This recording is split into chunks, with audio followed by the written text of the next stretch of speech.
लाल दिव्याची गाडी मिळवायची, तेवढं डोक्यात ठेव. आणि आपल्या ट्रिक ये पुन्हा केटीएम. नमस्कार विद्यार्थी मित्रांनो, मी विकास सिंगे, उत्कर्ष करिअर अकॅडमी, राजगुरुनगर, पुणे संस्थापक. तर आजचा आपला टॉपिक आहे मराठी वर्णमाला व त्यांची उच्चार स्थाने. आता ह्या टॉपिक बद्दल जर सांगायचं झालं तर पोलीस भरतीचा कोणता पण प्रश्न संच तुम्ही उघडा, त्यामध्ये हमखास तुम्हाला 1 मार्काला हा प्रश्न सापडणारच. आता ह्या टॉपिक बद्दल जर सांगायचं झालं तर ह्या टॉपिक मध्ये 2 प्रकारचे प्रश्न येतात. त्यात मधला सगळ्यात सोपा एक भाग असतो आणि दुसरा असतो सर्वात कन्फ्यूज करणारा भाग. आता आपण सुरुवात करताना पहिल्यांदा सोप्या भागापासून सुरुवात करू. तर सोप्या भागामध्ये जर घेतलं, जर सगळ्या पोलीस भरती करणाऱ्या सगळ्या मुलांचा तोंडपाठ असणारा विषय, मग त्यामध्ये पहिलं येतं वर्णमालेमध्ये अर्धस्वर, दुसरं येतं उष्मे, तिसरं येतं द्रविडीयन वर्ण. द्रविडीयन वर्णांनाच एक प्रकारे स्वतंत्र वर्ण सुद्धा म्हणतात, लक्षात ठेवा. तुम्हाला विचारलं जाऊ शकतं द्रविडीयन वर्ण कोणते आणि स्वतंत्र कोणते, तर दोन्ही पण एकच आहे, लक्षात ठेवा. चौथा येतो महाप्राण. महाप्राण. आता अर्धस्वर. अर्धस्वरांबद्दल जर सांगायचं झालं तर अर्धस्वरामध्ये 4 येतात य, र, ल आणि व. किती अर्धस्वर येतात? 4. त्यानंतर आता उष्मेंक आलं. उष्मेंबद्दल जर सांगायचं झालं, उष्मे म्हणजे ज्याचा उच्चार करताना आपल्या तोंडावाटे गरम हवा बाहेर पडती. मग असे किती आहे? तर ते आहेत 3. त्यामध्ये येतात श, श आणि स. 3 आले. त्यानंतर आला द्रविडियन किंवा स्वतंत्र वर्ण. हा येतो फक्त एकटाच ळ. लक्षात ठेवा, ळ काय आहे? द्रविडियन किंवा स्वतंत्र वर्ण. त्यानंतर चौथा महाप्राण. जर महाप्राण विचारलं तर कोणत्याही पोलीस भरतीच्या पोराच्या किंवा एमपीएससी करणाऱ्या मुलाच्या तोंडातलं येतं काय येतं? हो. लक्षात ठेवा, महाप्राण म्हणजे काय? हो. हे झालं महाप्राण. पण यामध्ये सुद्धा कन्फ्यूज होतो ज्यावेळेस पोलीस भरतीला असा प्रश्न विचारला जातो की मराठी भाषेमध्ये एकूण महाप्राण किती. आता जर महाप्राणाचा प्रश्न विचारला, आपल्या सगळ्या पोरांच्या लक्षात असतं की हो एकटाच आहे.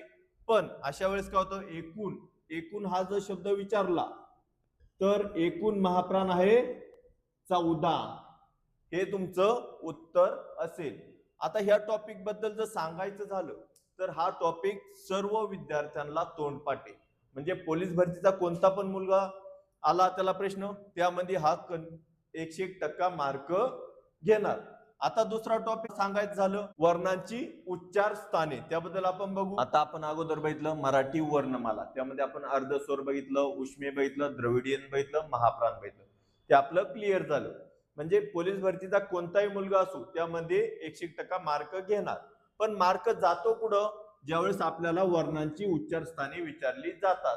मग अशा वेळेस काय होतं, ज्यावेळेस वर्णांचा उच्चार स्थान विचारलं जातं त्यावेळेस मुलगा काय करतो, उच्चार स्थान आपल्याला काय सवय नसते, मग आपण काय करतो, जे शब्द दिलाय त्या शब्दाचा उच्चार करतो. जर आपल्याला पोलीस भरतीला प्रश्न आला तर या वर्णाचा उच्चार कोठून होतो किंवा त्याचे उच्चार स्थान कोणते, त्यावेळेस मग आपण काय करणार, जर आपल्याला माहित नसतं की कोणत्या शब्दाचा किंवा कोणत्या व्यंजनाचा उच्चार कुठून होतो, आपण त्यावेळेस नेहमीप्रमाणे करतो. समजा आपण जसं बोलतोय तसं त त त त त असा आपण उच्चार करीत राहणार. पेन उचलणार आपण, त त त म्हणता म्हणता आपल्याला कळलं की दाताला स्पर्श होतोय, आपण जाणार दंत्य वर्णाकडे. पण जोपर्यंत आपला पेन जातो गोल कराय तोपर्यंत आपल्या डोक्यात असतं त त त त म्हणत असतो. मग आपल्या लक्षात येतं तचा नुसता दाताला स्पर्श न होता आपल्या मृदेला सुद्धा होतो. मग तिथं ऑप्शन मृदा पण असती. मग अशा वेळेस काय होतं, कन्फ्युजन मध्ये आपण मूर्धन्य लिहितो. बरोबर, मूर्धन्य लिहितो आणि आपलं काय जातं, 1 मार्क जातो. मग हीच आपली चूक व्हावा नाही यासाठी एकदम सोप्या भाषेत आणि एकदम कडक अशी आपण ट्रिक घेऊन आली, सगळ्यांच्या आठवणी ताज्या करणाऱ्या व डोक्यात कायम राहणारी लाईफ टाइम अशी ट्रिक घेऊन आलेलो आहे. तर सर्वांना केटीएम गाडी माहितीये. केटीएम गाडी माहितीये मुलांनो, माहितच असन, कधी ना कधी चालवली असन. तर आता केटीएम गाडीबद्दल सांगतो. माझा एक मित्र आहे, एकदम खास मित्र. त्याच्याकडे काय होती, केटीएम गाडी होती. आता तो कॉलेजला होता. आता केटीएम गाडी त्याच्याकडे होती. त्याला कॉलेजला असताना जे प्रत्येक मुलाला बऱ्यापैकी असती, काय असती, गर्लफ्रेंड. त्याला पण एक गर्लफ्रेंड होती. आता त्या मुलाचं ठरलं की आपल्या गर्लफ्रेंड बरोबर फिरायला जायचं. त्याच्या गाडी कोणती होती, केटीएम. मग त्यांनी काय केलं, केटीएम गाडी घेऊन चालला. आणि जो मित्र आमच्या बरोबर फिरायला येताना कधी वेळेवर आंघोळ सुद्धा करीत नव्हता, अशा मित्रांनी काय केलं, गर्लफ्रेंड बरोबर फिरायला जायचं होतं म्हणून डीओ सुद्धा लावला. लक्षात ठेवा, काय लावला त्यांनी, डीओ लावला. याच्यावरून आपल्याला काय बघायचे, ट्रिक बघायचे. जाऊ नका गर्लफ्रेंड कडे, गेली ती लग्न करून, गेली, झाला तिचा संसार. आता तुम्हाला काय मिळवायचे, लाल दिव्याची गाडी मिळवायची. तेवढं डोक्यात ठेव. आणि आपल्या ट्रिक ये पुन्हा, केटीएम डीओ. तर विद्यार्थी मित्रांनो लक्ष द्या, आपण काय बघत होतो, उच्चार स्थानांची ट्रिक. आपण काय भेटली, केटीएम गाडी आणि डीओ. त्यावरूनच आपली ट्रिक होती केटीएम डीओ. लक्ष द्या, के म्हणजे काय, कंठ्य. टी म्हणजे तालव्य. यम म्हणजे मृदन्य किंवा मृदा. डी म्हणजे दंत्य. ओ म्हणजे ओष्ठ्य. ओ म्हणजे ओष्ठ्य. आपल्याला हे जे वरचे आहे ते 5 खूप इम्पॉर्टंट आहे. त्यानंतर काय असतंय बघा, केटी म्हणजेच काय, कंठ्य तालव्य. बघा, के आणि टी ने काय केलं, मैत्री केली म्हणून काय झाला, कंठ्य तालव्य. त्यानंतर परत के नी काय केलं, ओ बरोबर मैत्री केली म्हणून काय झाला, कंठोष्ठ्य झालं. त्यानंतर आता के नी टी आणि ओ बरोबर मैत्री केली. आता डीच्या शेजारची बरोबर मैत्री केली का नाही, म्हणून डी ला सुद्धा राग आला. म्हणून काय केलं त्यांनी, पुन्हा डी नी ओ बरोबर मैत्री केली. मग काय झालं, दंतोष्ठ्य.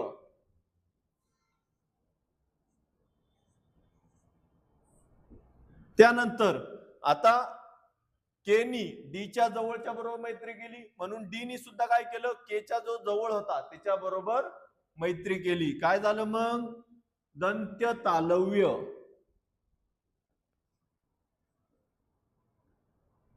दंत्य तालव्य आलं लक्षात एवढं. तर आता आपल्याला पुढे बघायचे की जे हे कंठ्य असन, तालव्य असन किंवा मृदन्य असन, मग यामध्ये कोणती व्यंजने येतात किंवा कोणती स्वर येतात वर्णमालेतील. तर आता आपल्याला मराठी वर्णमाला तर माहितीच असन, क ख ब ब प फ ब, बरोबर. आता मराठी वर्णमाला असती त्याची सुरुवात कधी पण अशी होती बघा, क च ट त प. आलं लक्षात, हे तर सगळ्यांना माहिती आहे. मग ह्या ज्या क च्या गटातील जे अक्षर आहे ते आपल्याला पुढं लिहून घ्यायचे, च गटातील पुढे लिहून घ्यायचे. तर ते आपण पहिली, तर आपण व्यंजने लिहून घेतली बघा, क चा गट लिहून घेतला. आता क च्या गट मध्ये क ख ग घ ड, बरोबर 5 आले. आता हे जे 5वं अक्षर असतं हे नेहमी अनुनासिक असतं, लक्षात ठेवा. प्रत्येक गटातलं जे 5वं अक्षर आहे मग त्यामध्ये ड, त्र, न, न आणि म. म हे ही जी 5 आहे ती अनुनासिकच असतात, हे पण तुम्ही लक्षात ठेवा.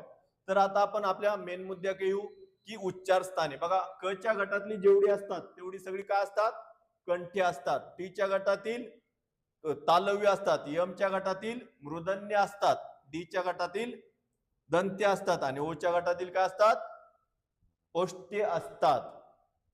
आता हे झालं व्यंजनांबाबत. आता बघा, आपण इकडे बघितलं खाली यांची मैत्री झाली. मग के अधिक टी कंठ्य तालव्य. मग आता ह्या मैत्रीचे 2 गट पडले बघा, एक क चा गट पडलाय आणि एक डी चा गट पडलाय. पण ज्यावेळेस असे मैत्रीचे 2 गट पडले त्यावेळेस आपल्याकडे टॉपिक किती आहे, व्यंजन आणि स्वर. म्हणजे केला आहे, केला आपण कोणतेच व्यंजन देत नाही. म्हणजे कंठ्य तालव्य असो किंवा कंठस्थ असो, त्यामधून कोणत्याही व्यंजनाचा उच्चार होत नाही. त्या वेगळंच जर आपण बघायला गेलो वरती डीच्या गटाला काय केलंय, दंतोष्ट्य आसन, त्यामध्ये आपण व्यंजन दिलेली आहे, तर ते आपण पुढे बघूच. बघा आता ही व्यंजन पाठ झाली, त्यानंतर सगळ्या मुलांचा जो आवडता विषय म्हणजे अर्धस्वरासन, उष्म्यासन, महाप्राणासन आणि द्रविडियन वर्ण असेल, बरोबर. तर ती वर्ण कुठं येतात, तर ती वर्ण येतात पूर्णपणे व्यंजनामध्ये. मग कुठं येतात हे आपल्याला बघायचं आहे. बघा आता पहिला आपण बघू अर्धस्वर. अर्धस्वर किती आहे, 4 अर्धस्वर आहे.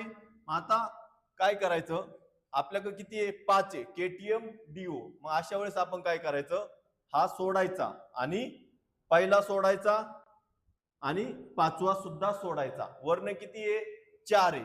सुरुवात कुठून होती, य पासून. मग घ्या, इथं घ्या पहिला य, इथं र आणि इथं ल. तर मग तुम्ही म्हणता सर ही 3च झाली, चौथा आपला व कुठं जातोय, तर आपण व कोणला द्यायचा, व्यंजनाची मैत्री कुठं झाली, डी आणि ओ ची मैत्री झाली, बरोबर. म्हणून व दिला आपण दंतोष्ट्याला. लक्षात ठेवा, दंतोष्ट्य मध्ये फक्त एकच वर्ण येतो, तो कोण येतो, व येतो. बाकी स्वर वगैरे काहीच येत नाही. त्यानंतर आपण झालं अर्धस्वर झाले. त्यानंतर आपलं काय येतं, उष्मे. उष्मे किती आहे, 3च आहे, बरोबर. परत मागाच्या गतच करायचं. पहिल्याला मान नाही द्यायचा आणि 5व्याला सुद्धा मान द्यायचा नाही. 3 वर्ण आहे, घ्या पुन्हा. श घेतला, परत इथं श घेतला आणि इकडं स घेतला. मधल्या 3 यांना आपण जास्त मान दिला. झाले अर्धस्वर आपले संपले, उष्मे संपले. त्यानंतर आपला काय येतो, द्रविडियन वर्ण किंवा स्वतंत्र वर्ण. तो किती आहे, फक्त 1 आहे. आपल्याकडे किती आहे इथं, केटीएम डीओ 5 आहे. अशा वेळेस जर एकच व्यक्तीला द्यायचा असेल तर आपण काय करतो, मधल्या व्यक्तीला मान देतो. मग जो आपला द्रविडियन वर्ण आहे तो आपण कुठं देणार, मूर्धन्यला देणार. मग आपला ल कुठं येणार, ल चा उच्चार आपला मृदेतून येणार, मूर्धन्य. हे झालं आता द्रविडियन वर्णाबद्दल. आपल्याकडे आणखीन एक राहिलाय, काय राहिलाय, महाप्राण राहिलेला आहे. आता बघा, जसं आपलं घर असन, कुटुंब असन, जर कुटुंबामध्ये 4-5 व्यक्ती असन, 4-5 मोठाली मुलं असन, तर सगळ्या घरचा जीव कोणावर असतो, घराच्या मोठ्या मुलावर असतो का नाही. म्हणजे तो काय असतो, सगळ्या घरच्यांचा प्राण असतो. म्हणून आपल्याला महाप्राण बघताना बघा आपल्याकडे हे 5 आहे. मग 5 मधला सर्वात पहिला मोठा कोण आहे, क. म्हणून जो महाप्राण वर्ण आहे आपला तो आपण क ला देऊन टाकणार. म्हणजेच ह चा उच्चार कुठून होतो, कंठ्यातून. व्यंजनाचा शेवटचा टॉपिक मी सांगितलं होतं, के नी मैत्री केली तर त्याला आपण व्यंजनात काय स्थान दिलं नाही. पण मी सांगितलं होतं डी ला आपण व्यंजनात स्थान दिले. आता डी मध्ये आपण बघितलं दंतोष्टे व झाला. आता ज्या वेळेस डी म्हणजे दंत्य मैत्री कराय कोणच्या केला, तालव्य क केला, त्यावेळेस तालव्यनी त्याला काय सांगितलं, मी तुझ्या बरोबर मैत्री करतो, बरोबर. पण मला जिथं तू स्थान देणार आहे तिथं पूर्णपणे माझ्या ज्या गटातली जी व्यंजन आहे तीच व्यंजन तिथं तू टाकायची, नाहीतर मी तुझ्या बरोबर काय करणार नाही, मैत्री करणार नाही. म्हणून आपण दंत्य तालव्य मध्ये जी तालव्याची अख्खी वर्ण आहे च च ज ज त्र, ही आपण सर्व त्यामध्ये घेत आहे. सर्व नाही, आपण फक्त च च ज झ ही 4 वर्ण घेत आहोत. च छ ज आणि झ ही आपण व्यंजने दंत तालव्य मध्ये घेतलेली आहे. तर आता ही व्यंजन संपली. आता पुढचा आपला टॉपिक काय, स्वर. आता एकूण आपले स्वर आहे ते स्वर आपण स्वरांचा उच्चार कुठून होतो ते आपल्याला बघायचं आहे. आता बघा, स्वराची सुरुवात सर्वांना माहित असेल, अ आ इ ई उ ऊ रू लू, बरोबर अशी होती.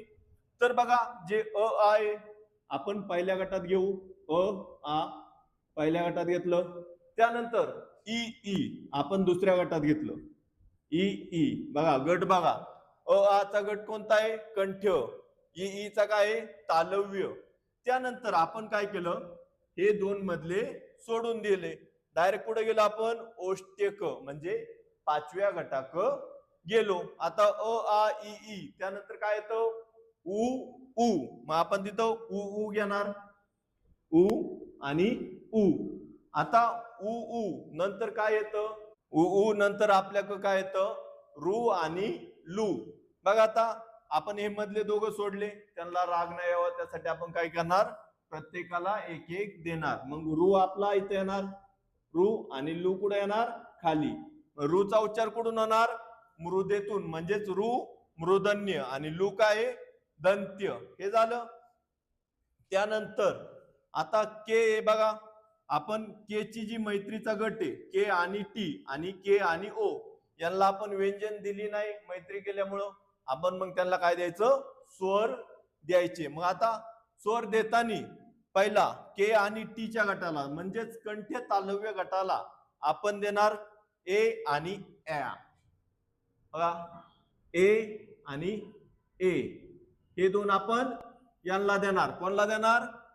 कंठ्य तालव्यला. त्यानंतर आपला पुढचं काय आलं? ए आणि ओ आणि ओ. काय आलं? ओ आणि ओ. मग ते कोणला देणार आपण? पुढची मैत्री के ची पुढची मैत्री कोणच्या बरोबर झाली? ओ बरोबर, म्हणजेच कंठोष्ठ्य. त्याला आपण देणार ओ आणि ओ. झालं. त्यानंतर बघा, आपल्या इंग्रजीतून दोन स्वर आले. कोणते? ए आणि ओ.